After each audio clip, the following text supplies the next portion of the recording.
Dans son nouveau roman, Antoine Desgommiers, l'écrivain haïtien Lionel Trouillot poursuit la radiographie littéraire de son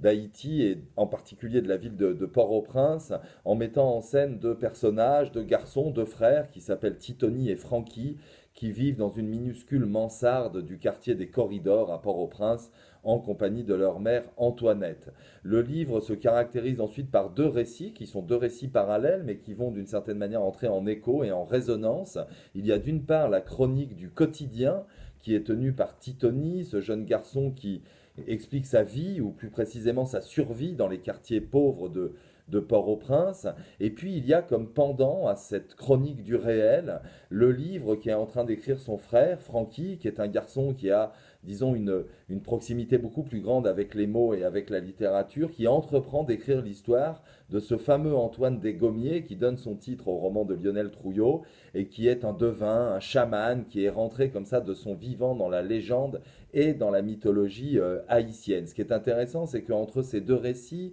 on a finalement un rapport, un lien, une confrontation entre ce qui est de l'ordre du présent, du contemporain, du concret, et j'ai envie de dire presque du quotidien, et puis de l'autre côté, ce qui est de l'ordre de la légende, du mythe, de la mythologie, de la fiction et du récit. Et puis il y a bien sûr une autre dimension qui est très forte, outre ce regard porté, hein, comme très souvent chez Lionel, sur Port-au-Prince et sur l'île d'Haïti, c'est ce regard porté sur l'intimité des personnages et notamment dans la relation extrêmement belle qui existe entre les deux frères et leur mère Antoinette. Ça s'appelle donc Antoine Desgommiers, c'est signé Lionel Trouillot et c'est à paraître aux éditions Actes Sud en janvier 21.